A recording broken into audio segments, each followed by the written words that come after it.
اعوذ باللہ من الشیطان اللعین الرجیم بسم اللہ الرحمن الرحیم رب اشرح لی صدری ویسر لی امری واحلل عقدۃ من لسانی یفقہوا قولی ان اللہ وملائکتہ یصلون علی النبی یا ایھا الذین آمنوا صلوا علیہ وسلموا تسلیما۔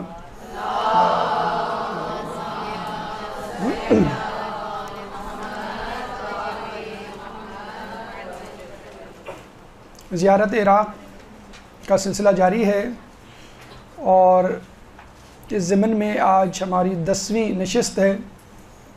اب تک ہم زیارت نجف سے بہراور ہوئے، اس کے بعد وادی سلام گئے زیارت کے واسطے۔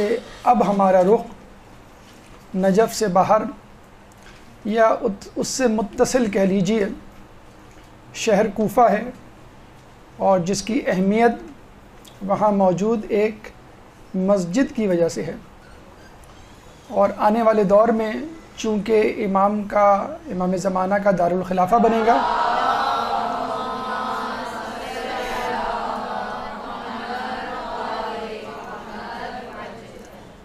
اس لیے اس شہر کی اہمیت و حیثیت دو چند ہو جاتی ہے، مسجد کوفہ کی وجہ سے اور خود امام کے دارالخلافہ بننے کی حیثیت میں۔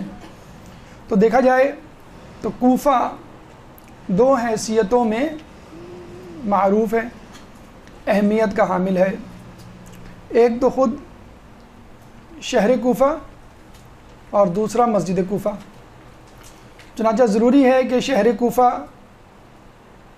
کا تاریخی پس منظر اور اس کی فضیلت ہمیں معلوم ہو، جس طرح نجف شہر کی فضیلت اور تاریخی پس منظر ہے، اسی طرح خود شہر کوفہ کا تاریخی پس منظر اور فضیلت ہے۔ پھر اس شہر کوفہ میں موجود مسجد کوفہ خود اس کی ایک تاریخی اہمیت، تاریخی پس منظر ہے، اور خود اس کی ایک اپنی فضیلت ہے۔ تاریخی پس منظر انسانوں کا بنایا ہوا ہوتا ہے اور فضیلت اللہ کی طرف سے ودیعت کردہ ہوتی ہے۔ دوسرے مرحلے میں ہماری گفتگو مقامات و اعمال مسجد کوفہ، مسجد کوفہ میں موجود جو ستون ہیں، 12 ستون، ان کی سیر، ان کی زیارت اور ان پہ کیے جانے والے اعمال مختصراً آپ کے سامنے گوش گزار کیے جائیں گے۔ تیسرے مرحلے میں شخصیات جو مدفون ہیں مسجد کوفہ میں، مسجد کوفہ سے متصل ہال میں، مسلم بن عقیل، مختار ثقفی اور ہانی بن عروہ۔ چوتھے مرحلے میں مسجد کوفہ کا امام زمانہ کے وقت کیا اہمیت،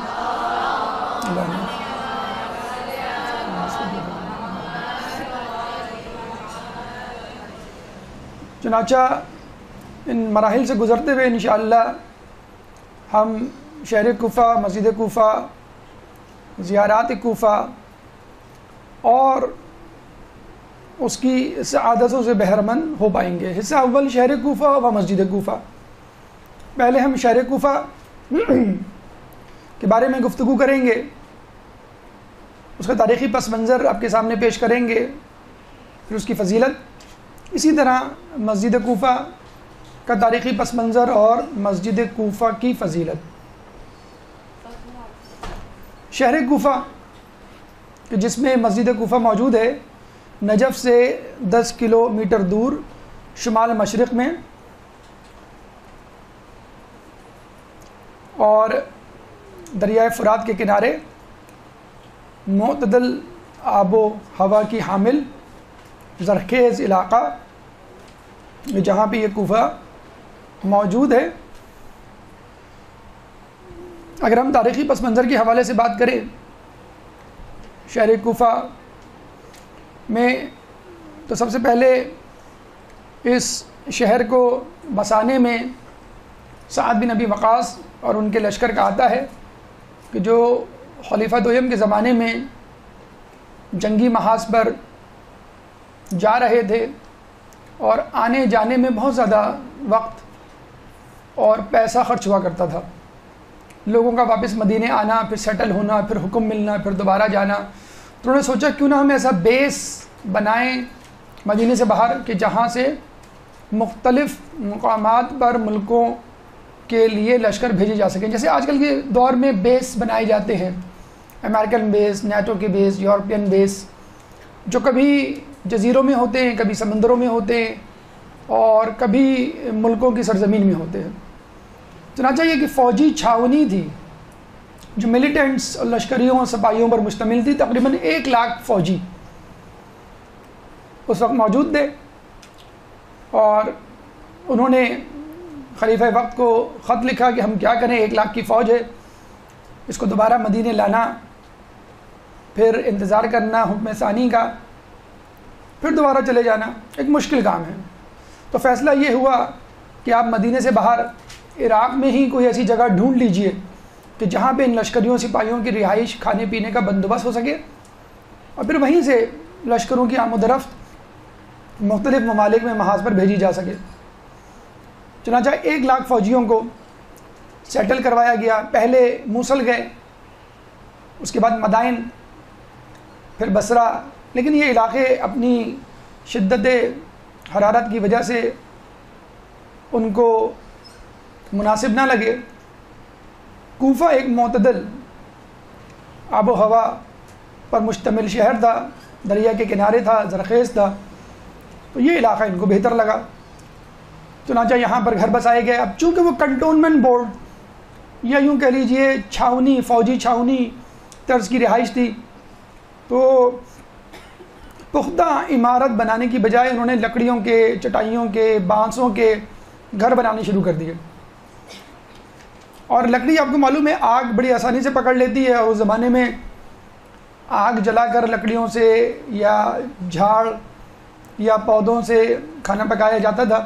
ایک دفعہ آگ لگی تو پورے شہر کو اپنی لپیٹ میں لے لیا. پھر اس کے بعد لوگوں نے پختہ مکان بنانے شروع کر دیے. جن لوگوں کو مسلمانوں نے 14 سال پہلے چھوڑا تھا، آج اس طرز تعمیر کو یورپ اور امریکہ نے اور کینیڈا نے اپنایا ہوا ہے.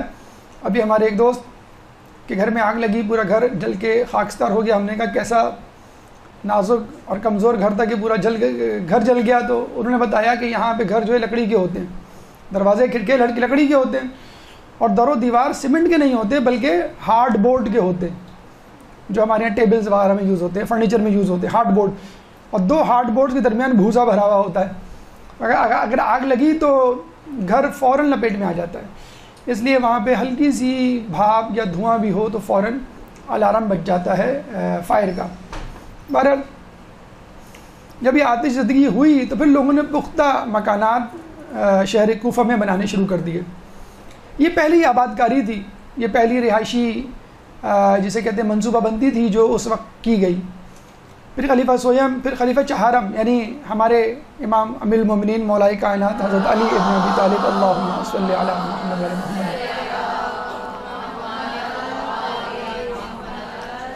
کے زمانے میں اس شہر کو 4 چاند لگے. حقیقی طور پہ معنویت پیدا ہوئی، حقیقی طور پہ لوگوں نے اس کی اہمیت کو درک کیا کہ اگر علی نے کسی سرزمین کو چنا ہے اپنی رہائش کے لیے تو یقیناً وہ سرزمین اہمیت کی حامل ہوگی. تو مولا علی جب یہاں پر آئے تو اس کو اپنا دارالخلافہ بنایا، مسجد کوفہ کو اپنا مسکن بنایا، عبادت کا مرکز بنایا، اور درس و تدریس کا سلسلہ انہوں نے یہیں سے شروع کیا. اگر ہم فضیلت کی بات کریں اور سورہ 3 پڑھیں تو والتین والزیتون وطور سینین وہذا البلد الامین، آیات کو پڑھتے ہوئے اس شہر کی فضیلت آشکار ہوگی. ویسے تو 3 انجیر کو کہتے ہیں، زیتون یعنی زیتون کا درخت جسے ہم تیل نکالتے ہیں، طور سینین طور سینا جس پہ موسیٰ علیہ السلام نے اللہ سے کلام کیا، بلد الامین یعنی مکہ معظمہ. لیکن روایتوں میں 3 اور زیتون کی دوسری تشریحات بھی وارد ہوئی ہیں. 3 کا مطلب ہے مدینہ منورہ اور زیتون کا مطلب ہے بیت المقدس. طور سینین کا مطلب ہے کوفہ، کیونکہ طور سینا پہاڑ تھا جو نجف اشرف میں تھا. موسیٰ علیہ السلام نے جب کلام کیا، دیکھنے کا ارادہ تمنا ظاہر کی، تجلی ہوئی اور وہ پہاڑ ریزہ ریزہ ہو گیا اور وہاں پہ سطح ارتفاع بن گئی، فلیٹ سرفیس بن گئی. اس کے بعد وہ پہاڑ نظر نہیں آیا. نجف کی ریت میں تبدیل ہو گیا، کوفہ کے کنکر اور بجری میں تبدیل ہو گیا۔ اس لیے کوفہ جو عربی میں لفظ استعمال کیا جاتا ہے وہ کنکر اور بجری کے لیے، اور غالباً اس لیے کہ وہ پہاڑ کنکر اور بجری میں تبدیل ہو گیا۔ ہم نے آپ کو بتلایا تھا جب آپ حرم سے نکلتے ہیں تو صفا یمانی ایک مقام تھا جہاں پر مقام امیر المومنین بھی تھا، اسی جگہ اس کا دوسرا نام۔ تو ہم نے بتلایا تھا یہ وہ جگہ تھی جہاں پہ امیر المومنین آ کے رسول اللہ تعالیٰ سے کلام کیا کرتے تھے، اور یہی وہ جگہ تھی جہاں موسیٰ نے کلام کیا تھا۔ تو طور سنین کوفہ کو کہتے ہیں۔ اچھا یہ بات یاد رکھ لیجئے، بہت ساری فضیلتیں آپ نجف اشرف کے لیے سنیں گی جس کا مصداق کوفہ ہوگا، بہت ساری فضیلتیں اشارے کنایے کوفہ کے لیے سنیں گے جس کا مصداق نجف ہوگا، کیونکہ نجف کو پشت کوفہ کہا جاتا ہے، ظہر کوفہ کہا جاتا ہے، یعنی اس کی پیٹھ، کوفے کی پیٹھ۔ تو ایک زمانے میں نجف اور کوفہ ایک ہی شہر گردانا جاتا ہے، ٹوین سٹیز آپ کہہ لیجئے۔ نجف کی اب اہمیت اور زیارت کی وجہ سے آمد و رفت زیادہ ہو گئی ہے، تو کوفہ کی وہ رونق نہیں رہی جو پہلے تھی، زائرین کی حد تک ہے، لیکن علمی مراکز اور سیاسی جو محور ہے وہ نجف کے گرد گرد گھومتا ہے۔ لیکن انشاءاللہ جب امام زمانہ آئیں گے تو یہ کوفہ اور حیثیت اور اہمیت اختیار کر جائے گا۔ اس کے بعد احادیث کی طرف چلتے ہیں اور ان فضائل کا، ان بابرکت چیزوں کا مشاہدہ کرتے ہیں کہ جو ان روایاتوں میں وارد ہوئیں۔ اس مسجد کوفہ کے حوالے سے کہا یہ جاتا ہے کہ دنیا میں 4 اہم ترین مقامات ہیں: بیت اللہ، مسجد نبوی، بیت المقدس اور مسجد کوفہ۔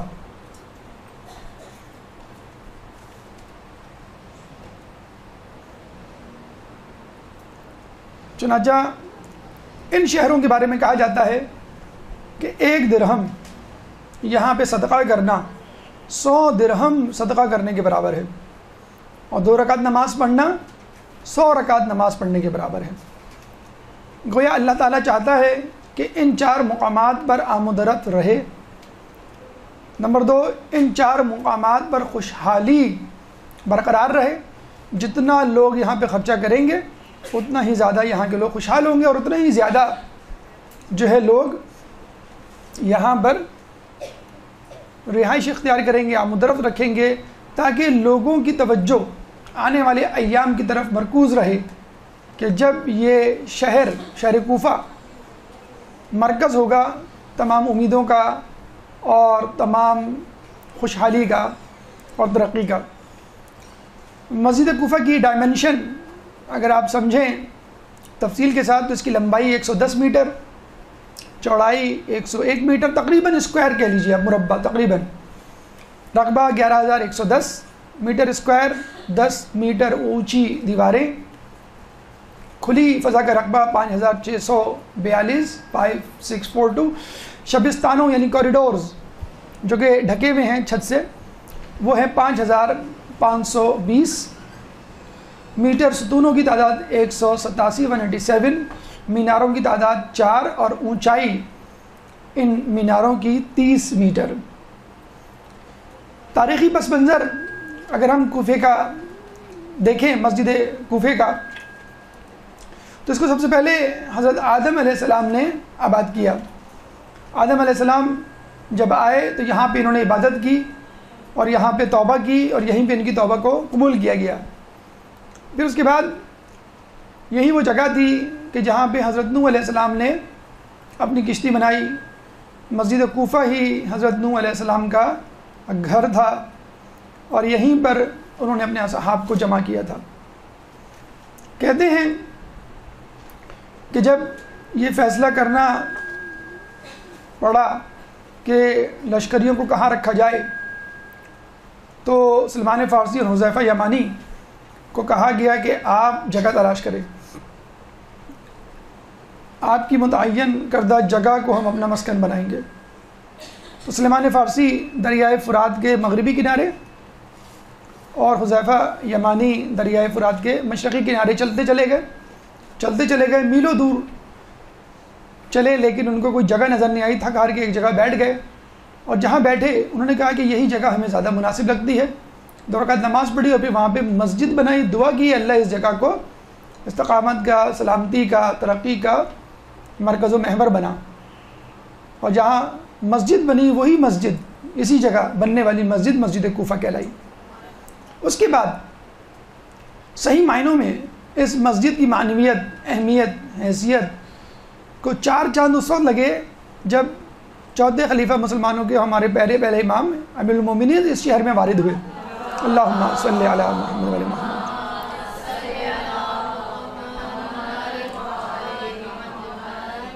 کہتے ہیں کہ مولا علی نے شہر کوفہ میں داخل ہوتے ہوئے سب سے پہلے مسجد کوفہ کا رخ کیا، دارالعمارہ نہیں گئے، کسی مشہور شخصیت کے گھر نہیں گئے، بلکہ سب سے پہلے مسجد کوفہ گئے، وہاں جا کے سب سے پہلے لوگوں کو خطبہ دیا، اور اس کے بعد مولا علی کا روزمرہ کا معمول بن گیا کہ یہی نماز پڑھتے، یہی خطبات دیتے اور یہی تدریس میں مشغول رہتے، یہیں پہ صرف و نحو کی ابتدائی قوانین مدون ہوئے، اور آپ نے اکثر صرف و نحو کی کتابوں میں جو قوانین پڑھے ہوں گے اس میں اکثر یہ جملہ لکھا ہوتا ہے، کوفیوں کے مطابق نحو کا اصول یہ ہے، یا بصریوں کے مطابق ان کا اصول یہ ہے۔ بس یہ 2 گروہ ہیں خصوصی طور پہ عربی گرامر اور نحو میں۔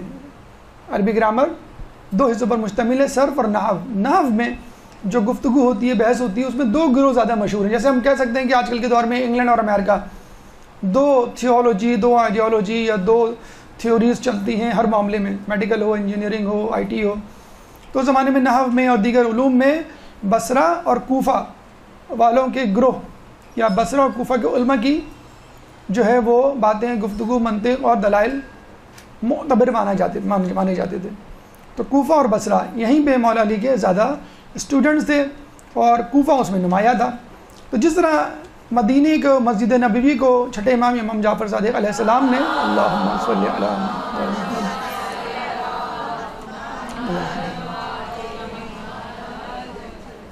اپنا مسکن محور بنایا تھا، اس طرح مولا علی نے مسجد کوفہ کو اپنا مرکز اور محور بنایا تھا، اور یہیں پہ باقاعدہ ایک مدرسہ قائم کیا تھا، اور یہیں پہ جناب عبداللہ بن عباس، میثم تمار، کمیل بن زیاد، مشہور مولا کے ماننے والے جو ہے وہ آیا کرتے تھے۔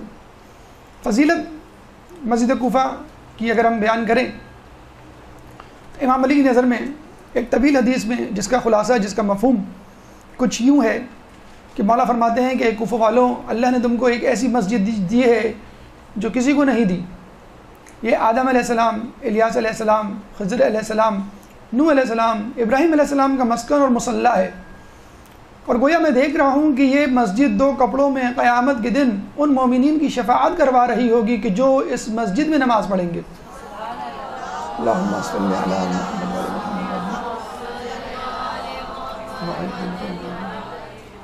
اور میں دیکھ رہا ہوں کہ حجر اسود کو اس مسجد میں نصب کیا جائے گا۔ پھر مولا فرماتے ہیں کہ کوئی شخص ایسا نہیں جو اس مسجد میں آئے اور آنے کے بعد اس مسجد کی محبت میں گرفتار نہ ہو جائے۔ اور پھر مولا فرماتے ہیں کہ کوئی ایسا شخص نہیں، اگر لوگوں کو معلوم ہو جائے کہ اس مسجد کی کیا فضیلت ہے تو گھٹنوں کے بل آئیں گے، لوگوں کو معلوم ہو جائے تو برف پہ گھسٹتے ہوئے اس مسجد میں داخل ہوں گے، اتنی زیادہ فضیلت ہے اس مسجد کی۔ تو مولا کی فضیلت اس لحاظ سے بھی اہمیت ہے کہ یہ مسجد نہ صرف یہ کہ پہلے امام کی نور نظر تھی، منظور نظر تھی، بلکہ ہمارے آخری امام کی بھی منظور نظر ہوگی۔ اللہم صلی علی محمد۔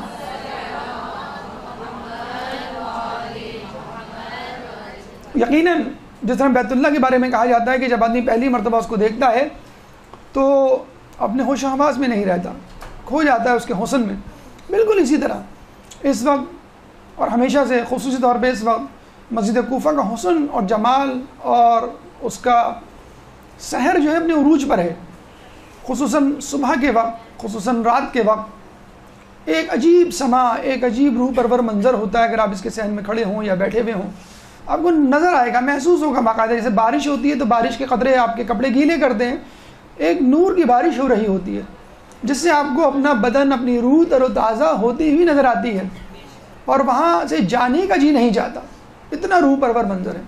کہتے ہیں کہ 4 قصر، 4 محلات جنت کے ایسے ہیں جو دنیا میں موجود ہیں، بصورت بیت اللہ، بصورت مسجد نبوی، بصورت بیت المقدس اور بصورت مسجد کوفہ. یہ جنت کے محلات ہیں. مسجد کوفہ کو فرشتوں کی سجدہ گاہ، مصلی گاہ، عبادت گاہ کہا گیا ہے. آدم علیہ السلام کی پیدائش سے پہلے اگر پوچھا جائے کہ فرشتے کس سرزمین پہ، کس مکان پہ، کس جگہ پہ عبادت کیا کرتے تھے، تو وہ یہی عبادت گاہ تھی، یہی جگہ تھی جہاں فرشتے عبادت کیا کرتے تھے. اور جب کہا گیا فرشتوں کو کہ سجدہ کرو تو فرشتوں نے اسی سرزمین پہ سجدہ کیا. یہ مسجد 1000 پیغمبروں اور 1000 اوصیاء پیغمبروں کی گزرگاہ اور ان کا مصلی قرار پائی. یہاں پہ 1000 پیغمبروں، 1000 اوصیاؤں نے عبادت کی. 4 جگہوں پہ نماز جو ہے وہ مکمل پڑھی جا سکتی ہے. آپشن ہے آپ کے پاس: بیت الحرام، مسجد نبوی، حائر حسینی اور مسجد کوفہ. یہاں پہ نماز پڑھنے کا ثواب حج کے برابر واجب نماز کا، اور نفل نماز کا ثواب عمرے کے برابر. لیکن کون سا حج، کون سا عمرہ؟ وہ حج جو رسول اللہ کی ہمراہی میں کیا گیا، وہ عمرہ جو رسول اللہ کی ہمراہی میں کیا گیا.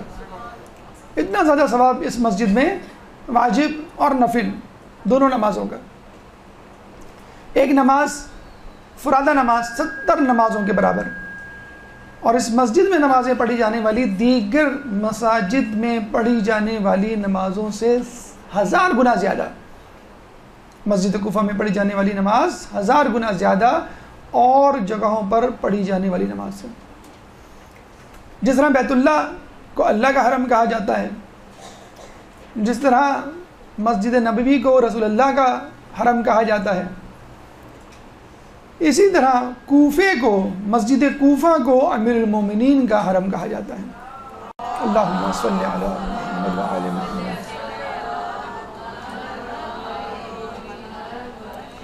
ہزار انبیاء، 1000 اوصیاء کی گزرگاہ اور مصلی عبادت گاہ. اسی طرح 370 انبیاء اور 600 اوصیاء کا جائے مدفن. ہمیں نہیں معلوم، لیکن اسی مسجد کے صحن میں 370 انبیاء اور 600 اوصیاء دفن ہیں. اور جب قیامت کے دن اٹھائی جائیں گے تو ہمیں معلوم ہوگا یہاں کتنی بڑی بڑی شخصیات دفن تھی. اور سب سے اہم بات آنے والے دور میں اللہ سے دعا ہے کہ وہ ہمارا ہی دور ثابت ہو، امام زمانہ کی حکومت کا مرکز.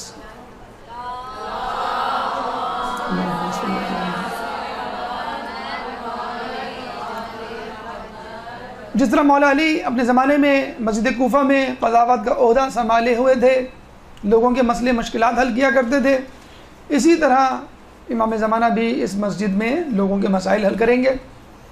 ایک دفعہ ہمارے 8ویں امام علی رضا علیہ السلام نے اللہم صلی علی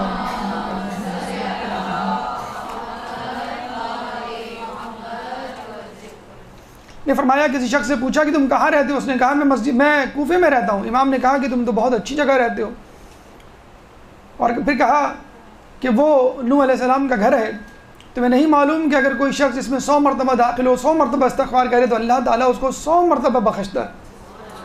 100 مرتبہ مغفرت کرے گا تو اللہ تعالیٰ اس کو 100 مرتبہ اس کی مغفرت فرمائے گا. ایک اور اہم چیز قیامت کے حوالے سے، جب نفخ صور پھونکا جائے گا، جب اسرافیل علیہ السلام صور پھونکیں گے تو یہ وہی جگہ ہے جہاں پہ اسرافیل علیہ السلام صور لے کے پھونکیں گے اور تمام دنیا، تمام موجودات، تمام مخلوقات مر جائے گی. اور دوبارہ صور پھونکنے پہ یہی مخلوقات دوبارہ زندہ ہو جائے گی. کوفہ سے یا پشت کوفہ سے یہ روایت وادی سلام کے لیے بھی آتی ہے کہ 70,000 تو لوگ ایسے ہوں گے جو بغیر حساب کتاب کے جنت میں جائیں گے. 70,000 افراد نورانی چہرے والے ہوں گے جو یہاں سے یا دیگر روایت کے مطابق وادی سلام سے اٹھائے جائیں گے. مسجد کوفہ یقیناً ایک بہت بڑی مسجد ہے. مسجد کوفہ یقیناً بہت ساری زیارات کا مجموعہ ہے، چنانچہ آدمی تھک جاتا ہے. اور تھک کے بیٹھ جاتا ہے، تو کہا یہ گیا ہے کہ اگر مسجد کوفہ میں بیٹھنے والا کچھ نہ پڑھے، کوئی تلاوت نہ کرے، کوئی ذکر نہ کرے، کوئی نماز نہ پڑھے، فقط مسجد کوفہ میں بیٹھا رہے تو بھی اس کو ثواب ملے گا۔ کتنا بڑا اجر ہے۔ جیسے ماہ رمضان کے لیے کہا جاتا ہے کہ ماہ رمضان میں سونا عبادت اور سانس تسبیح، اسی طرح مسجد کوفہ میں اگر آپ بیٹھ بھی گئے تو بھی آپ کا بیٹھنا رائے گا نہیں جائے گا، بغیر عبادت کے عبادت۔ مسجد کوفہ کو اگر آپ 2 برابر حصوں میں تقسیم کریں تو اس کا داہنا حصہ کہا گیا ہے کہ زیادہ پربرکت ہے بنسبت بائیں حصے کے۔ اچھا، اس کا مرکزی دروازہ بڑا دروازہ ہے اور باب کندہ ہے، ہم بتلائیں گے آپ کو، وہ یہاں پر ہے، یہ ایرو نظر آ رہا ہے آپ کو، ٹھیک ہے، اس جگہ ہے، لیکن یہ دروازہ بند ہے، چنانچہ ہم یہاں سے داخل ہوتے ہیں، ٹھیک ہے۔ باب ثعبان ابھی آئے گا اس کا تذکرہ۔ تو مسجد کوفہ کا دایاں حصہ بائیں حصے سے افضل ہے۔ اچھا، اگر ہم مسجد ثعبان سے داخل ہوں تو دایاں حصہ یہ کہلائے گا، یہ والا، ٹھیک ہے، اس طرف کا جہاں پہ لکھا ہوا ہے المسجد الاعظم بالکوفہ۔ یہاں پر آگے چل کے محراب شہادت ہے جہاں مولا کو شہید کیا گیا، پیچھے آئیے تو مقام آدم علیہ السلام ہے، اور پیچھے آئیے تو نوح علیہ السلام ہے۔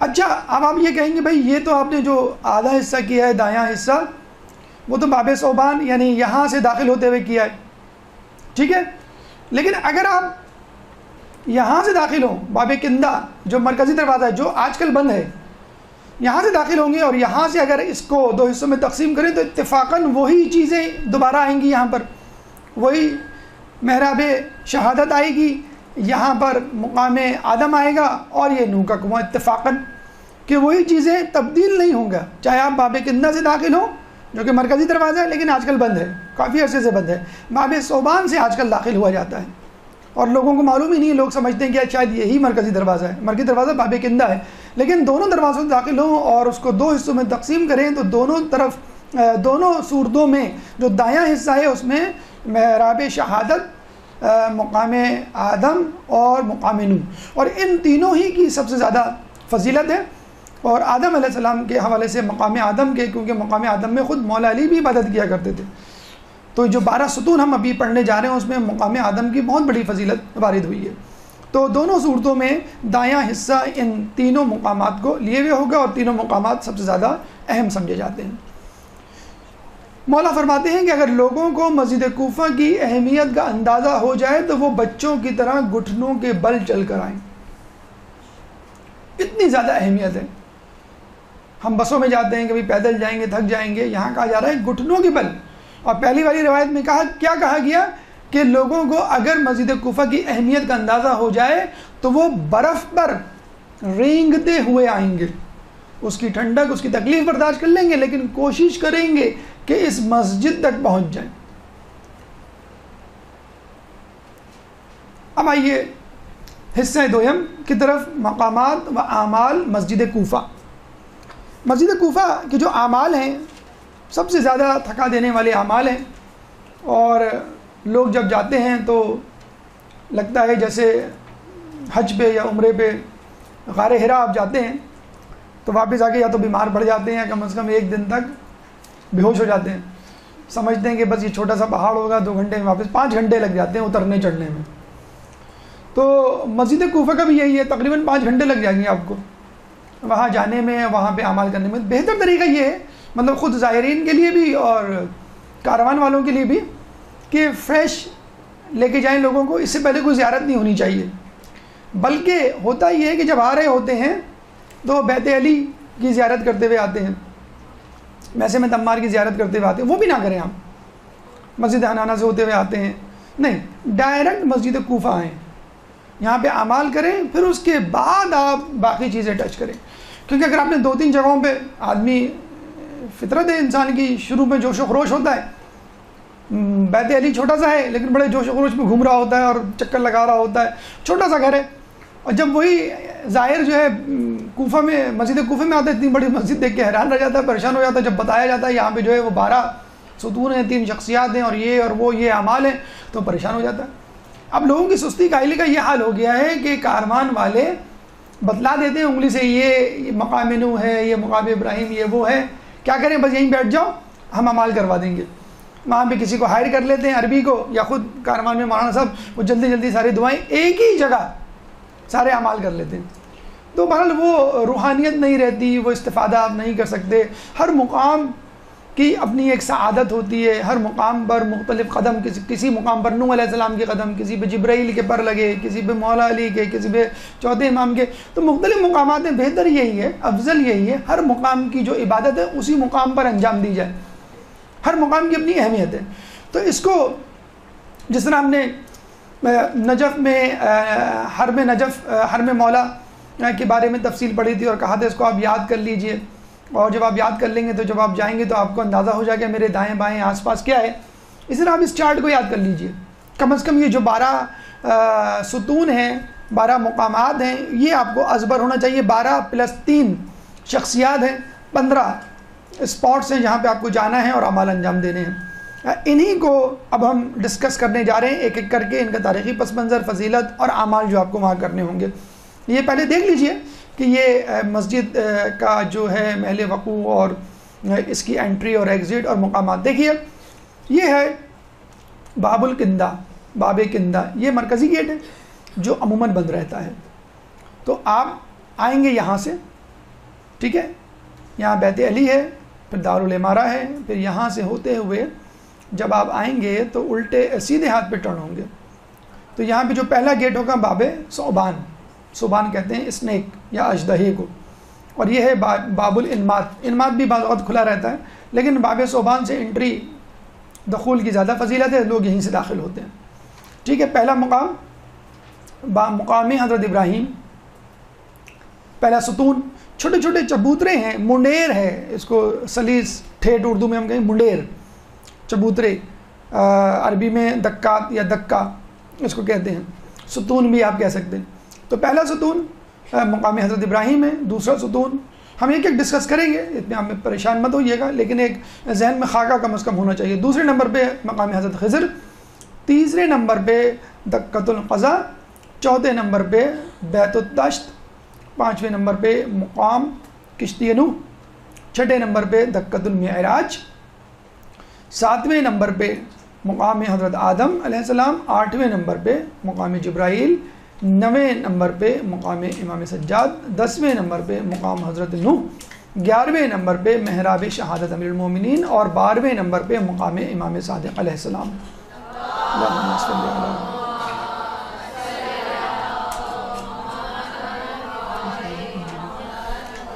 جب ہم 12ویں امام پہ مقام امام صادق پر اپنی زیارات، اپنے اعمال مکمل کر لیں گے تو پھر 2 دروازے ہیں، باب سدرہ، باب الرحمہ، یہ اندرونی دروازے ہیں۔ 3 دروازے تو باہر سے آنے والوں کے لیے ہیں، باب الکندہ جو بند ہے، باب الثعبان جو زیادہ قابل استعمال ہے، باب الانمات جو کم استعمال ہوتا ہے۔ یہ اندرونی دروازے ہیں، باب سدہ، باب رحمہ۔ یہ دراصل جو 3 شخصیات یہاں دفن ہیں، مسلم بن عقیل، مختار ثقفی اور حاری بن عروہ، ان کے روزوں کی طرف جانے کے لیے ہیں۔ اور یہ 3 شخصیات ہیں، یہ 3 اسپاٹس ہیں، 3 زیارات ہیں جو آپ کو ان 12 ستونوں کے بعد انجام دینی ہیں۔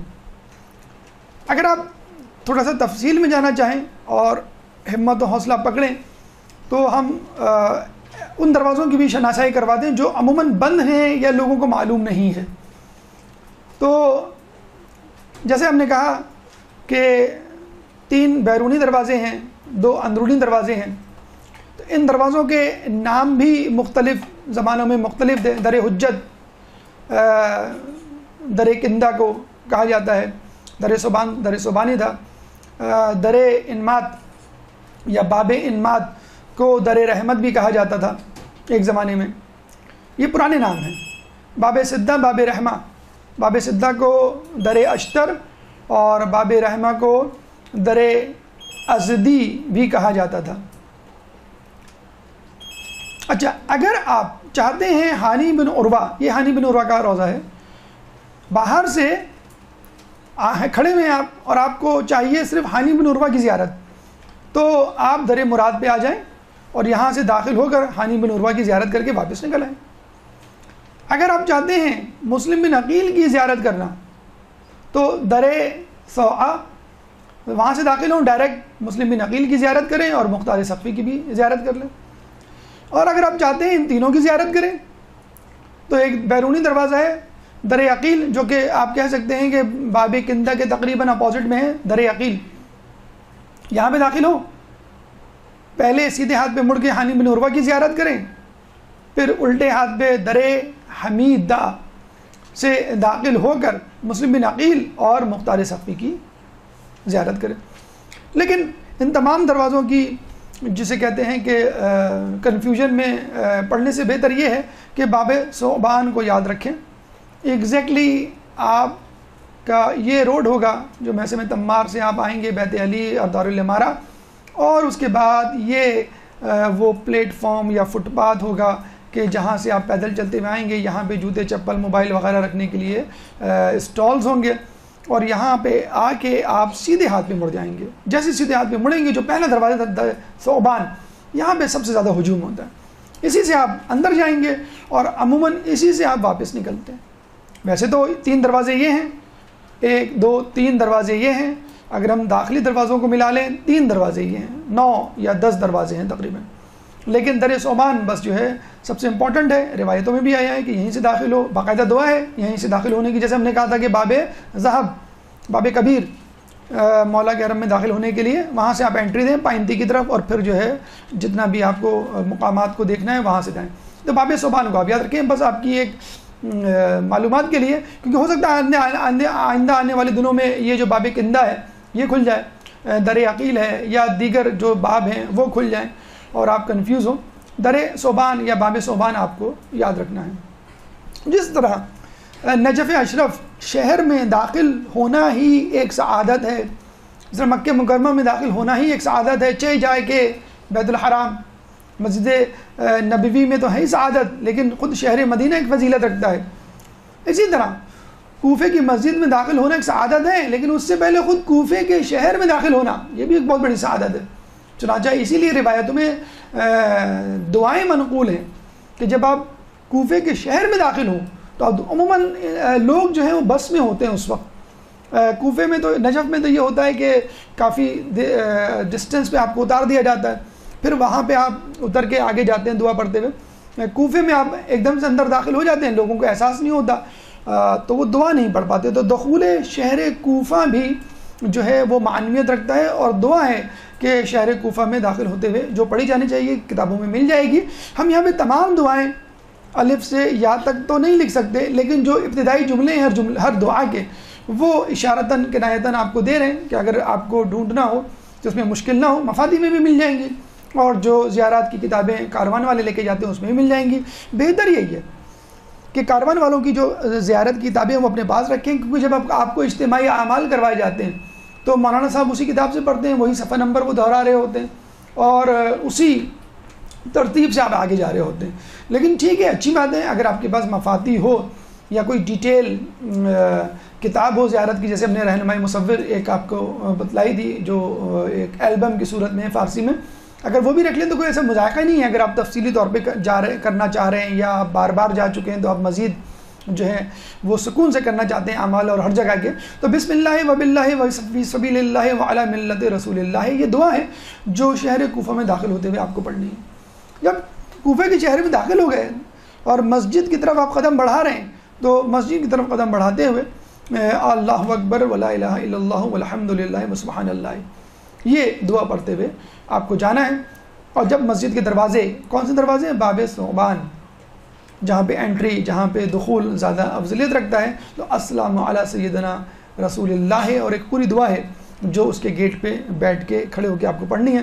دیکھیں ہمارے یہاں لوگ بہت زیادہ ٹائم ویسٹ کر رہے ہوتے ہیں، بس سے اتر کے گپ شپ کر رہے ہوتے ہیں، کون آیا کون نہیں آیا، فلاں کا انتظار کرو، فلاں کو ڈھونڈو۔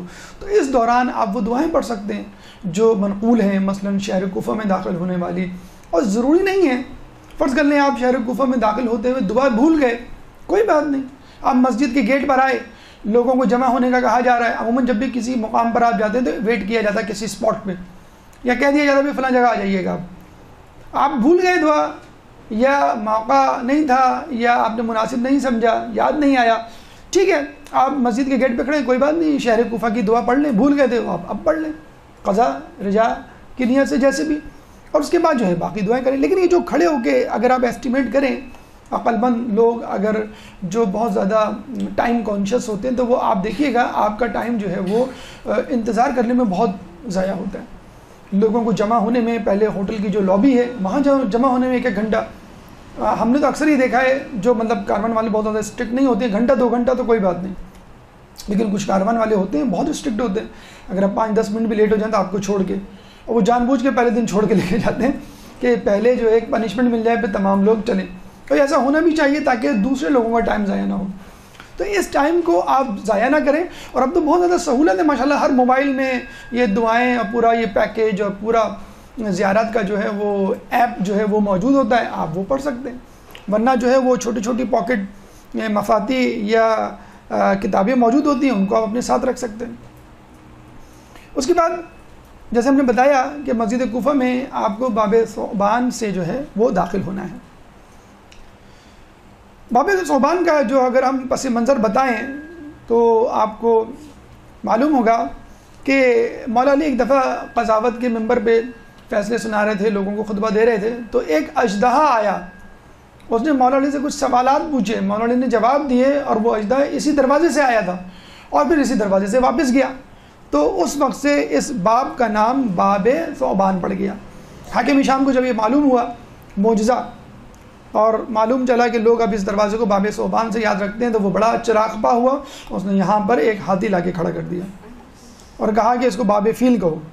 تو کچھ کتابوں میں آپ کو نام بھی مل جائے گا باب فیل, باب فیل. تو لوگوں نے کچھ عرصے تک باب فیل کہا, لیکن ان کی زبان پہ وہ نام نہیں چڑھ سکا, تو دوبارہ جو ہے لوگ باب ثعبان پر آ گئے, اور باب ثعبان کا نام لیتے ہی فوراً یہ معجزہ مولا علی کا ہمارے سامنے آتا ہے. جب یہاں میں داخل ہو تو آپ کو اللہ اکبر اللہ اکبر اللہ اکبر ھذا مقام العائذ, اور پھر ایک دعا ہے وہ آپ کو اس مقام پر پڑھنی ہے. اب جو ہے وہ 12 اسپاٹس, 12 چبوترے, 12 ستون آپ کو کور کرنے 1 بائی 1, اور ہر ایک کی ایک دعا, ایک زیارت, ایک جو ہے تاریخی پس منظر ہے. دیکھیے باب ثعبان پہ آپ داخل ہو گئے, اور یہ پہلا ستون جو ہے یہ کہلاتا ہے مقام حضرت ابراہیم.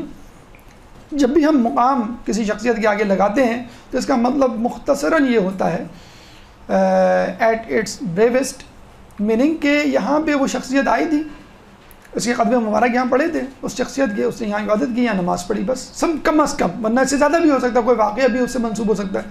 تو یہاں پہ مقام ابراہیم کا مطلب ہے کہ یہاں پہ حضرت ابراہیم علیہ السلام آئے تھے, انہوں نے یہاں پہ عبادت کی تھی. چنانچہ ہم انہی کی یاد میں یہ اس طرح کے چبوترے, منڈیرے جو ہیں وہ چھوٹے چھوٹے وہ ہر جگہ پہ بنی ہوئی ہیں. 4 رکعت نماز, ہر جگہ نماز ہوگی اور ایک دعا ہوگی, بس زیادہ سے زیادہ, اس سے زیادہ ایک آدھ دعا اضافی ہو جائے تو ہو جائے, ورنہ عموماً روٹین ہی ہوتا ہے 2 رکعت یا 4 رکعت نماز اور کوئی دعا. تو 4 رکعت نماز ہے 2 کر کے, ایک میں سورہ حمد کے بعد جو ہے سورہ اخلاص, اور دوسری رکعت میں سورہ حمد کے بعد سورہ قدر, تسبیح فاطمہ پڑھیں, اس کے بعد السلام علی عباد اللہ الصالحین کہہ کے ایک دعا ہے وہ آپ کو یہاں پڑھنی ہوگی. مقام حضرت خضر جو ہے نمبر 2 پر ہے, اور یہاں پر جو ہے حضرت خضر علیہ السلام کا جو ہے وہ گزر ہوا, یہ اس کا ستون, یہ اس کی منڈیر, اور یہاں پہ اس کے اعمال آپ کو کرنے ہیں. مقام دقۃ القضا یہ جو ہے 3 نمبر پہ آپ دیکھیں گے یہاں پر ہے, اور یہاں پہ یہ وہ جگہ ہے کہ جہاں پہ مولا علی جو ہے قضاوت, فیصلہ یا جو ہے وہ قانون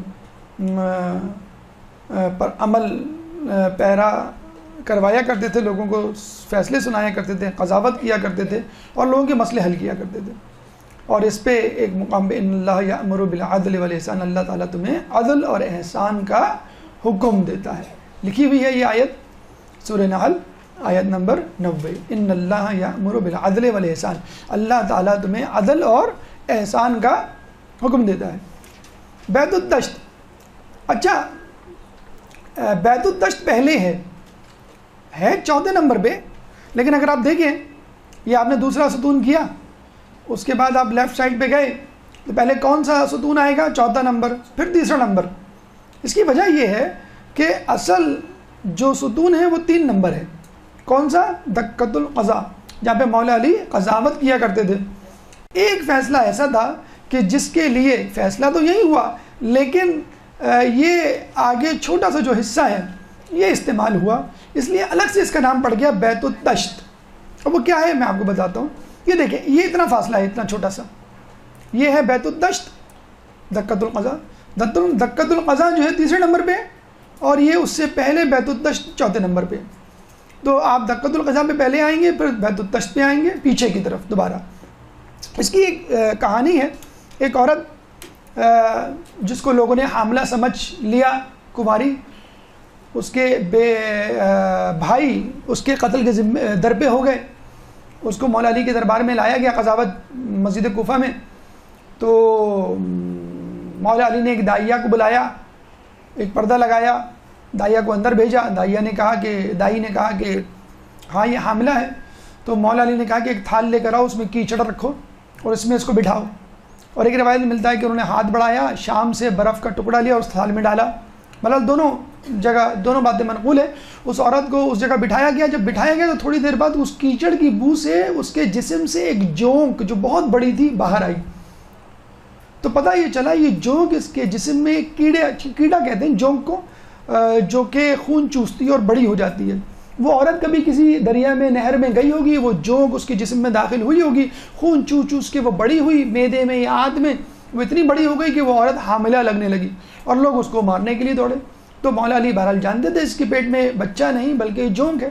تو وہ جونک باہر آئی تو لوگوں کو پتہ چلا کہ یہ عورت حاملہ نہیں تھی اور اس پہ تہمت جو ہے وہ غلط لگائی گئی تھی۔ پھر مولا علی کی اس قضاوت، اس فیصلے کی وجہ سے اس عورت کی جو ہے جان بچی۔ یہ بیت الدشت ہے اور یہ دکۃ القضا ہے۔ اللہم صلی علی محمد وعلی محمد۔ مولا علی نے اپنے زمانے میں بھی اور اپنے سے پہلے خلفاء کے زمانے میں بھی بہت سارے ایسے لوگ ہیں جن کو سنسار ہونے سے، قتل ہونے سے، سزا ہونے سے بچایا ہے، کہ لوگوں کو نہیں معلوم تھا اور جلد بازی میں فیصلہ کرنے جا رہے تھے۔ لوگوں کو مولا علی کو پتہ چلتا تو وہ بتلاتے، بعض اوقات خود آگے کہتے کہ اس کا فیصلہ یہ نہیں یہ ہے۔ بہرحال یہاں پہ 2 رکعت نماز ہے تسبیح فاطمہ کے ساتھ، پھر اس کے بعد اللہم انی ذخرت توحیدی ایک دعا ہے وہ یہاں پہ پڑھی جاتی ہے۔ اور یہ بھی ملتا ہے کہ ہمارے چھٹے امام جعفر صادق علیہ السلام نے یہاں پہ دعا نماز پڑھی، اللہم صلی علی محمد وعلی محمد۔ 5واں جو ستون ہے جو بالکل آلموسٹ سینٹر آف مسجد کوفہ ہے، وہ ہے مقام سفینہ نوح۔ یہ وہ مقام ہے کہ جہاں پر حضرت نوح علیہ السلام نے کشتی بنائی۔ اچھا، وہ خود جو ہے نجار یعنی بڑھئی تھے، کارپینٹر تھے، اور باقاعدہ دور دراز سے جو ہے وہ لکڑیاں کاٹ کے تختے لا کر جو ہے وہ کشتی بناتے تھے۔ اور جس جگہ کشتی بنائی اسی جگہ تندور تھا، وہیں سے پانی نکلا۔ جس جگہ کشتی بنائی وہاں تندور تھا اور اسی تندور سے پانی، دیکھیں آگ اور پانی کا ملاپ۔ اچھا، جب کشتی بنائی تو لوگ کہہ رہے ہیں یہاں کشتی کیوں بنا رہے ہو، یہ بیاباں ہیں، یہاں تو کوئی پانی کو نام و نشان نہیں، بارش نہیں اور تندور کے سامنے۔ لیکن وہ جو ہے اپنی بات پہ قائم رہتے تھے، اور اللہ کے حکم سے اللہ نے حکم دیا تھا کہ تم جو ہے اپنے ساتھیوں کے ساتھ مل کر جو ہے وہ کشتی بناؤ۔ پھر بعد میں اسی تندور سے پانی نکلا اور ابلا، اس کا تذکرہ بھی آگے آئے گا۔ اور یہ پانی بہت بابرکت ہے، اس کو سر پہ ڈالنا ایک دعا بھی ہے، منقول ہے، اس کو پڑھیں اور اس کو پئیں۔ اور ابھی بھی یہ کنواں پانی کے ساتھ موجود ہے۔ اللہ تعالیٰ سورہ ہود آیت نمبر 37 میں فرماتا ہے وَاصْنَعِ الْفُلْكَ بِأَعْيُنِنَا وَوَحْيِنَا وَلَا تُخَاطِبْنِي فِي الَّذِينَ ظَلَمُوا إِنَّهُمْ مُغْرَقُونَ۔ وَاصْنَعِ الْفُلْكَ، ہمارے سامنے، بِأَعْيُنِنَا وَوَحْيِنَا، ہمارے سامنے ہماری نگرانی میں کشتی بناؤ، وَلَا تُخَاطِبْنِي فِي الَّذِينَ ظَلَمُوا، اور ہمارے سامنے ان لوگوں کی بات نہ کرو، سفارش نہ کرو جن لوگوں نے ظلم کیا، إِنَّهُمْ مُغْرَقُونَ، اور وہ عنقریب غرق کیے جائیں گے۔ اور جب کشتی تیار ہو گئی تو اللہ نے کہا حتی اذا جاء امرنا وفارت النور وقل نحمل فيها من كل زوجين اثنين واهلك الا من سبق عليه القول ومن آمن وما آمن معه الا قليل۔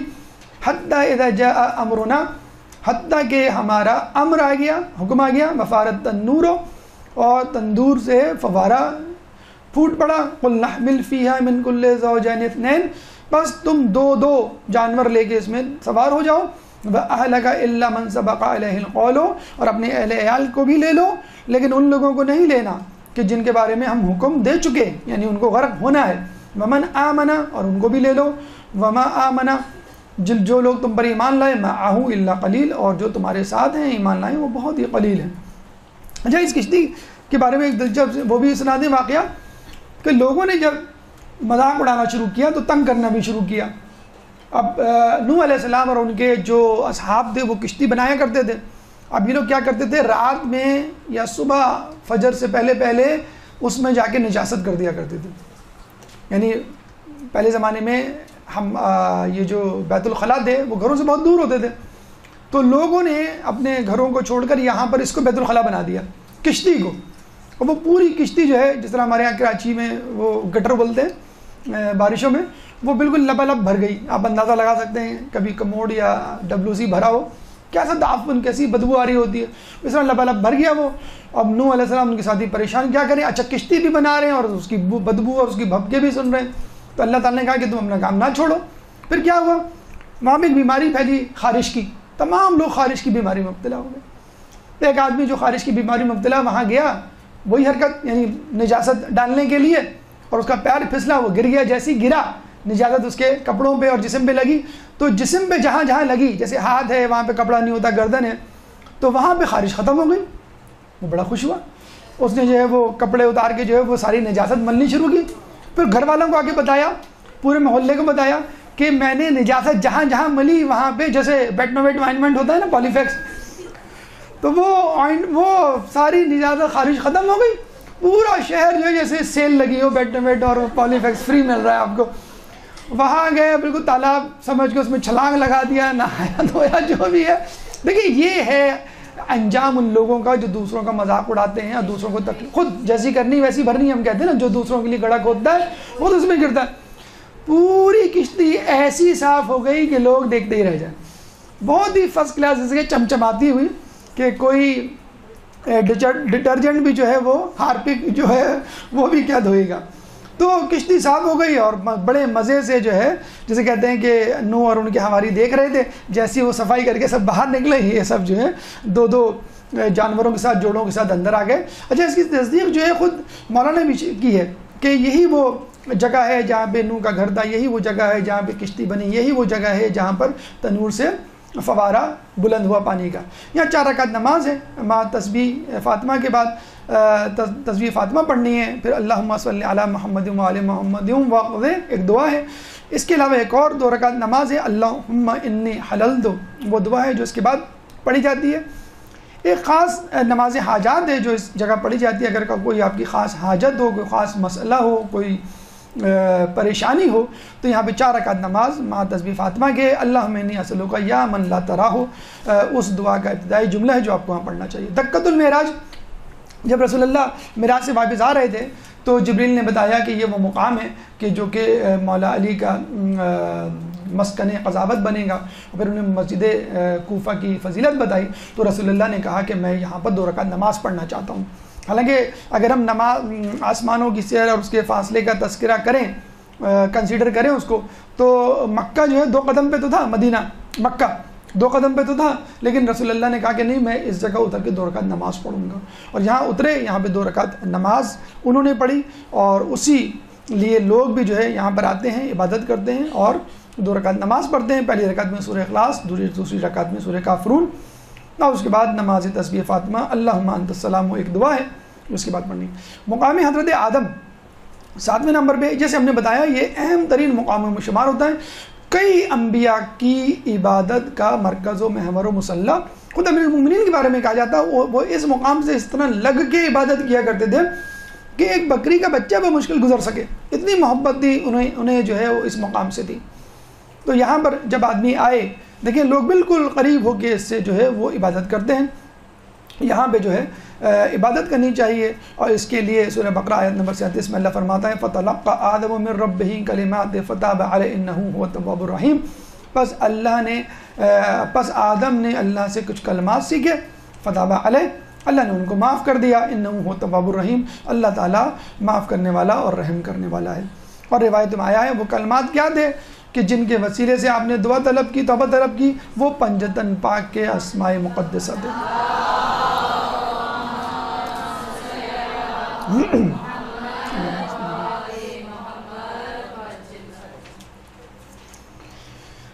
اور جیسے ہم نے بتایا کہ یہ مقام ہے کہ جہاں پہ خود امام علی نے بھی نماز پڑھی، اسی وجہ سے اس کی حیثیت دو چند ہو جاتی ہے۔ ایک اور اہمیت، کہتے ہیں کہ اسی مقام پر روزانہ 60,000 فرشتے نازل ہوتے ہیں اور وہ واپس چلے جاتے ہیں، پھر 60,000۔ اس طرح کے 60,000 فرشتے جو آتے ہیں ایک دن، قیامت تک دوبارہ نہیں آئیں گے۔ اتنا زیادہ رش، اتنا زیادہ تجسس و شوق اور ولولہ ہے فرشتوں میں کہ ایک فرشتے کی دوبارہ باری نہیں آتی۔ پھر یہاں پر ایک دعا ہے، بسم اللہ و باللہ و علی ملت رسول اللہ، 4 رکعت نماز ہے۔ ہر نماز میں پہلی رکعت میں سورہ قدر، دوسری رکعت میں سورہ توحید، پھر دعا ہے اللہم ان کنت قد عصیتک۔ مقام حضرت جبرائیل، یعنی حضرت جبرائیل یہاں پر آئے 8ویں نمبر پہ، اور یہ جو ہے سیدھے ہاتھ پر موجود ہے مقام آدم کے بالکل اس کے متوازی پیرلل۔ اور یہاں پر بھی آپ کو 2 رکعت نماز مع تسبیح فاطمہ، اللہم انی اسألک بجمیع، وہ جملہ ہے جو دعا پڑھی جاتی ہے شروع میں، یہ دعا پڑھنی ہے۔ پھر 9ویں مقام پر باب کندہ سے تھوڑا سا آگے مقام امام سجاد ہے، جس کے بارے میں ابو حمزہ سمالی کہتے ہیں کہ ایک دفعہ میں بیٹھا ہوا تھا کہ میں نے دیکھا ایک خوبصورت نوجوان جس کے جسم سے انتہائی خوبصورت، انتہائی معطر خوشبو آ رہی ہے، بہترین لباس میں ہے اور نعلین عربی پہنا ہوا ہے، امامہ سر پہ ہے اور تکبیر کہہ رہا ہے۔ جب اس نے تکبیرۃ الاحرام کی کہی تو میں اس کی ہیبت سے گر پڑا، اور جب وہ شخص سجدے میں گیا تو اس نے دعائیں پڑھی، اور سجدے میں جا کر جب اس نے یا کریموں کا ورد کیا تو جب تک سانس نہیں ٹوٹ گئی یا کریموں کا ورد کرتا رہا۔ جب اس شخص نے اپنی جو ہے وہ پیشانی اٹھائی تو مجھے پتہ چلا کہ یہ ہمارے چوتھے امام زین العابدین علیہ السلام ہیں۔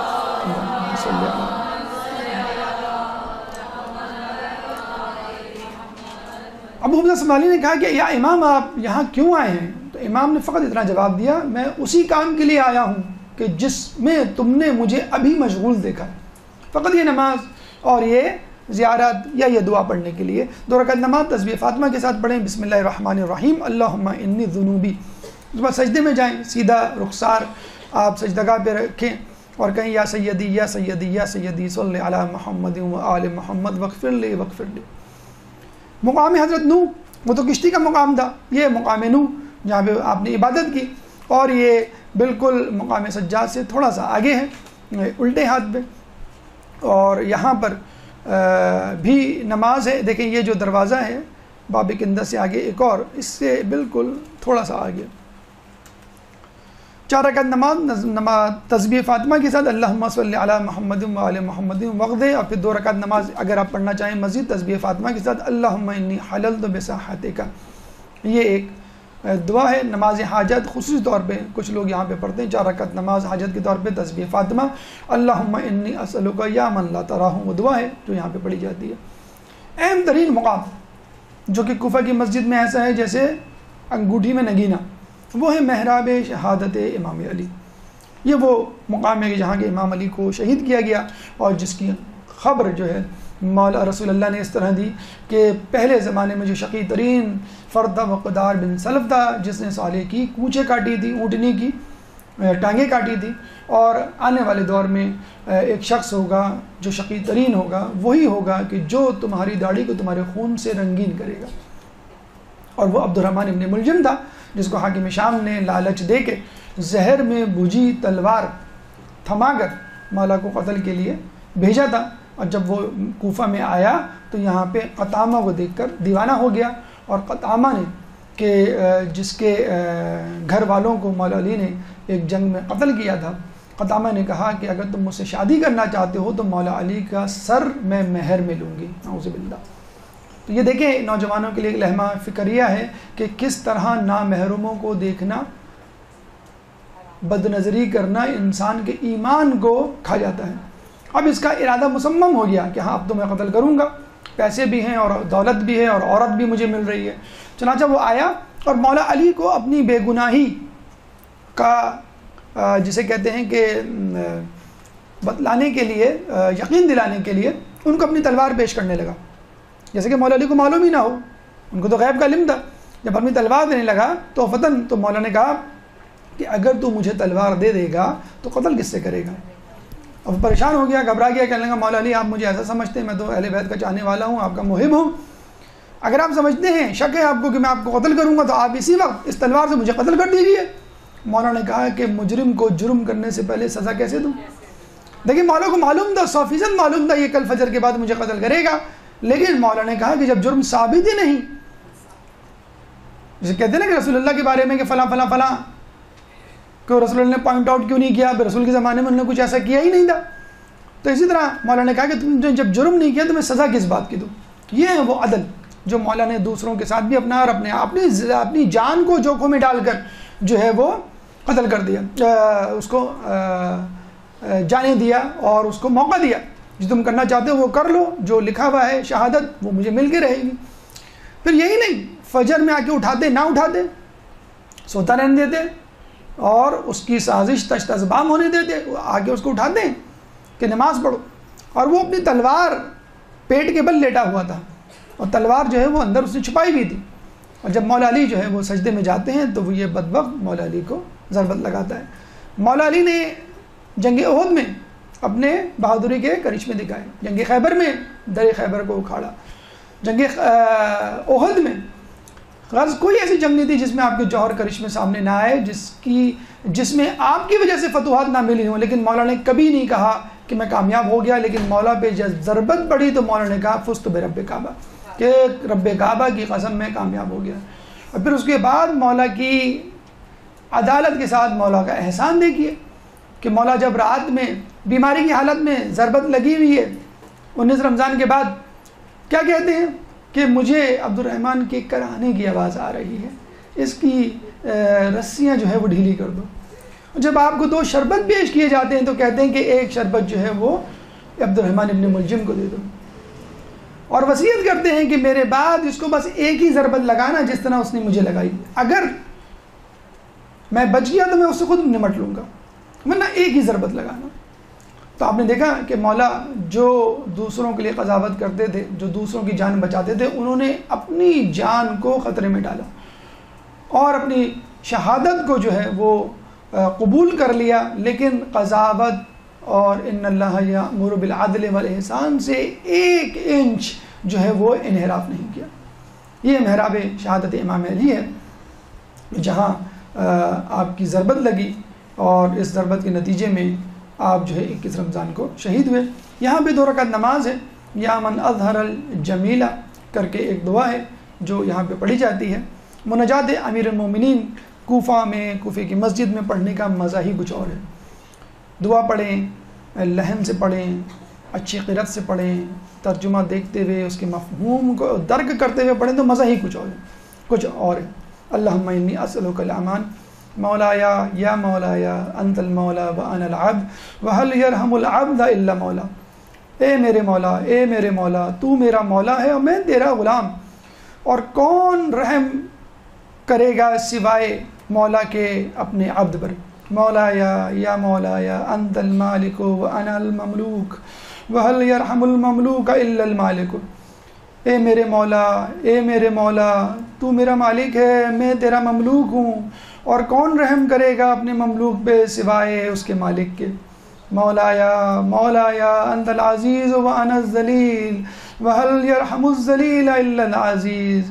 اے میرے مولا، اے میرے مولا، تو عزیز ہے، میں ذلیل ہوں، اور کون رحم کرے گا ذلیل پر سوائے کہ جو عزیز ہوں. 12واں مقام امام صادق علیہ السلام کہ اللہم صلی علی محمد و محمد.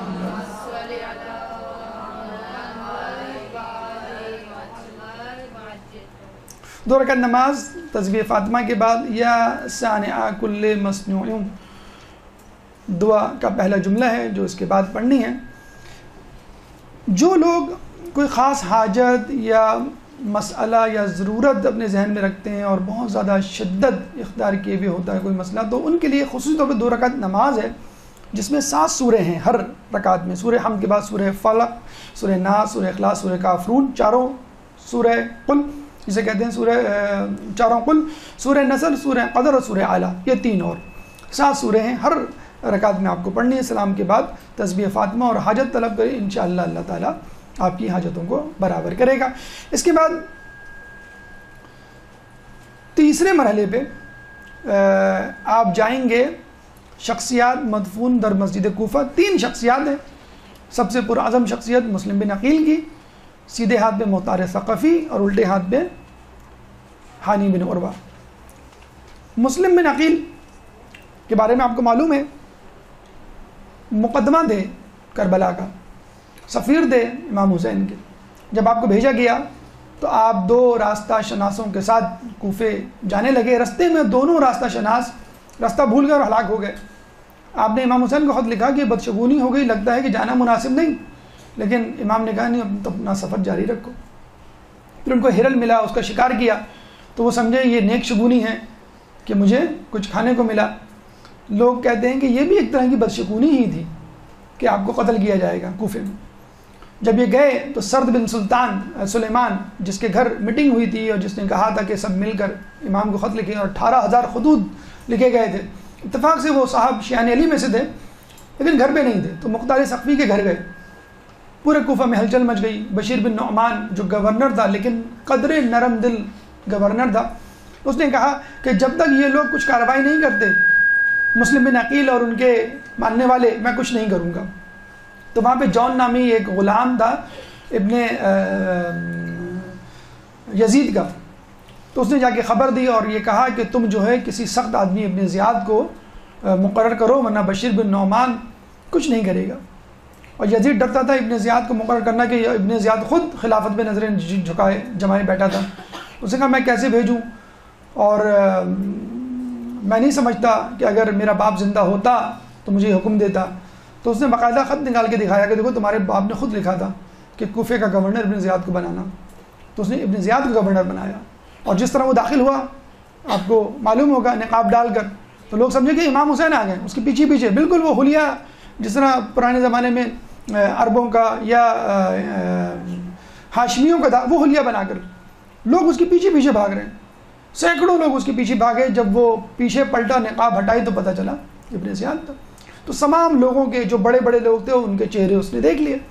اس نے فوراً جو ہے وہ حکم دیا کہ مسلم بن عقیل کو گرفتار کیا جائے. مسلم بن عقیل کو پتہ چلا تو وہ فوراً منتقل ہو گئے ہانی بن عروہ کے گھر. قبیلہ مزہج کے سردار تھے. 12,000 سپاہی گارڈز ان کے ساتھ ساتھ چلا کرتے تھے حفاظت کے لیے. اتنی بڑی شخصیت تھے. تو ہانی بن عروہ کے گھر شفٹ ہوئے تو ابن زیاد نے ہانی بن عروہ کو بلایا کہ تم مجھے حوالے کرو. ہانی بن عروہ نے انکار کر دیا. ہانی بن عروہ کو اس نے قید کیا. اور جب اس کا پورا قبیلہ آ گیا ہزاروں کی تعداد میں اس کو چھڑوانے کے لیے، تو اس نے جو ہے دارالامارہ کی پہلی منزل سے ہانی بن عروہ کا دیدار کروا دیا کہ دیکھو یہ میرے مہمان ہیں، قیدی تھوڑی ہیں. وہ بیچارے واپس چلے گئے. پھر بعد میں جو ہے مسلم بن عقیل کو اندازہ ہو گیا کہ اب ہانی بن عروہ جو ہے، لوگوں کو بھی اندازہ ہو گیا ہمارے ساتھ نہیں رہے، ان کو قتل کیا جائے گا. چنانچہ ہانی بن عروہ کا گھر چھوڑ دیا، لوگوں کو جمع کیا، دارالامارہ کی طرف آئے. لیکن وہاں پہ آہستہ آہستہ لوگ جو ہے چھٹنے لگے. اور ایک دفعہ مغربین کی نماز کے بعد ایک شخص نہیں بچا. مسلم بن عقیل بیچارے جو ہے کوفے کی گلیوں میں اکیلے گھوم رہے. ایک عورت طوعہ جو کہ اشد بن کندی کی سابقہ کنیز تھی، اس نے کہا کہ ایک شخص حالات خراب ہیں تو گھر چلا جا. کہنے لگا میں کیسے گھر جاؤں، میرے یہاں کوئی گھر نہیں. تو طوعہ نے پوچھا تو انہوں نے اپنا تعارف کروایا. طوعہ نے ان کو گھر میں لیا. اشد بن کندی کا انہی عورت کا طوعہ کا بیٹا تھا محمد. جب اس کو پتہ چلا کہ مسلم بن عقیل میرے گھر میں، تو اعلام کی لالچ میں چلا گیا ابن زیاد کے پاس کہ بھئی وہ تو میرے پاس موجود ہے. چنانچہ 3,000 کی فوج بھیجی کہ جا کے مسلم کو گرفتار کر کے لاؤ. اور پھر بھی کوئی شخص ایسا نہیں تھا بہادر جو مسلم پہ قابو پا سکے. تو انہوں نے کہا کہ مسلم تمہیں ابن زیاد کے پاس لے چلتے ہیں، تم خود ہی اپنا معاملہ طے کر لو. جب لے چلنے لگے تو تلوار ہاتھ سے لے لی. تو مسلم بن عقیل نے کہا یہ پہلی بے ایمانی ہے جو تم نے کی، اور وہ بھاگ گئے کہ میرے ساتھ کیا ہونے والا ہے. اور جب وہ محل میں آتے ہیں تو ابن زیاد جو ہے ان کو قتل کرنے کا حکم دیتا ہے، اور وہ 3 وصیتیں کرتے ہیں کہ میرا جو قرضہ ہے وہ اتار دینا، میری لاش کی بے حرمتی نہ کرنا، اور امام حسین کو بتلا دینا کہ یہاں پہ حالات ٹھیک نہیں ہیں۔ بہرحال مسجد دارالامارہ کی چھت پر جو ہے وہ آخر مرتبہ زیارت پڑھتے ہیں، اور یہ پہلی زیارت تھی جو امام کے لیے پڑھی گئی، اور امام نے جو ہے وہ اس پہ لبیک کہا، لیکن جو ہے حالات کوفے کے مکمل طور پہ بدل چکے تھے۔ ہانی بن عروہ جیسے آپ کو معلوم تھا کہ ان کے بچانے میں پیش تھے، اسی لیے کہا یہ جاتا ہے کہ ہانی بن عروہ اور مسلم بن عقیل کو قریب ایک ہی دن شہید کیا گیا۔ تو ان کے قبیلہ مزہج نے خود ابن زیاد سے اجازت لے کے وہیں پر دارالامارہ کے قریب، دارالامارہ وہ محل ہے جہاں پر یہ ابن زیاد کی رہائش تھی، تو یہ بالکل کوفے کے ساتھ متصل ہے، تو وہیں پہ ان دونوں کی قبریں بنائی گئیں، ہانی بن عروہ کی اور مسلم بن عقیل کی۔ مختار ثقفی اگر آپ جائیں گے تو سیدھے ہاتھ پہ مختار ثقفی ہیں، بیچ میں جو ہے مسلم بن عقیل ہیں، اور الٹے ہاتھ میں ہانی بن عروہ ہیں۔ مختار ثقفی ابو عبیدہ ثقفی کے بیٹے تھے جو عراق بھیجے گئے تھے، وہاں پہ حکمرانی کرتے تھے خلیفہ کے دور میں، اور انہوں نے جو ہے یہ دعویٰ کہ وہ قسم کھائی تھی کہ میں کربلا کے قاتلوں سے بدلہ لوں گا، اور ان کی اس جمع مردی کو اور خطرے کو بھانپ کر سازش کو قیام کی۔ ابن زیاد نے ان کو قید میں ڈال دیا۔ جب وہ قید میں گئے، کہتے ہیں کہ اس زمانے میں لاکھوں کی تعداد میں لوگوں کو قید میں ڈالا گیا تھا، اور کوفہ جیسے میں نے آپ کو پہلے بتایا کہ سعد بن ابی وقاص کے ملیٹنٹ سپاہی تھے، شیعان علی نہیں تھے۔ شیعان علی تو اس زمانے میں مولا علی کے زمانے میں تھوڑے سے پیدا ہوئے تھے، لیکن وہ پھر بھی منورٹی میں تھے، اور آپ کو معلوم ہے کہ جو میجورٹی ہے وہ یہ دیکھ رہی ہوتی ہے کہ زور کس کا ہے، روب کس کا ہے، حکومت کس کی ہے۔ تو مولا علی کا روب تھا، حکومت تھی، تو شیعان علی کے ساتھ اور لوگ بھی شامل ہو گئے، لیکن جو خطوط لکھے گئے تھے 18,000 اس میں زیادہ تر غیر شیعہ افراد کے تھے۔ اور ابن زیاد نے جب لوگوں کو قید میں ڈالا تو تقریباً تمام شیعان علی یا تو وہ قید میں چلے گئے یا وہ کوفے چھوڑ کے چلے گئے۔ تو امام جب کربلا آئے تو اس وقت کوفے میں کوئی بھی شیعہ آزاد یا باہر یا صاحب حیثیت یا صاحب اقتدار یا صاحب حاکم نہیں تھا، کوئی حکم نہیں کر سکتا تھا، کوئی لوگوں کو جمع نہیں کر سکتا تھا۔ تو یہ کہنا کہ شیعوں نے امام کو بلایا پھر ان کو قتل کیا یا کروایا، یہ انتہائی غلط ہے۔ امام جب آئے، پہلے بات تو یہ کہ کوفہ شیعوں کا شہر تھا ہی نہیں۔ خلیفہ دویم کا یہ جملہ ہے کہ کوفیوں تم وہ سر ہو جن سے جو ہے میں نشانہ لیتا ہوں، تم میرے وہ تیر ہو جن سے میں نشانہ لیتا ہوں اپنے دشمنوں کا۔ تو یہ سب جو ہے وہ مولا کے اہل بیت کے دشمنان میں سے تھے۔ جب مولا آئے تو کچھ ان کی تعداد میں اضافہ ہوا، مالک اشتر اور ان کے جیسے سلیمان بن سعد، ہانی بن عروہ اور دیگر افراد، لیکن زیادہ تر تعداد جو ہے وہ غیر شیعہ افراد کی رہی۔ مختار ثقفی میں نے ایک فرد کو، قاتلوں کو چن چن کے جو ہے وہ قتل کیا، حتیٰ کہ ابن زیاد عمر سعد کے سر جو ہے وہ چوتھے امام کو بھجوائے، اور یہ وہ دن تھا کہ چوتھے امام نے اپنے گھر والوں کو سوگ آگے بڑھانے کا کہا، اور جو ہے وہ سوگ ختم کیا گیا۔ پانچویں امام بھی کہا کرتے تھے کہ مختار کو برا بھلا نہ کہو، گالیاں نہ دو، یہ وہ شخص ہے جس نے ہمارا بدلہ لیا۔ خود مولا علی کے بارے میں کہا جاتا ہے کہ بچپن میں ایک دفعہ مختار کے سر پہ ہاتھ پھیرا کہ یہ وہ ہے کہ جو میرے حسین کے قاتلوں سے بدلہ لے گا۔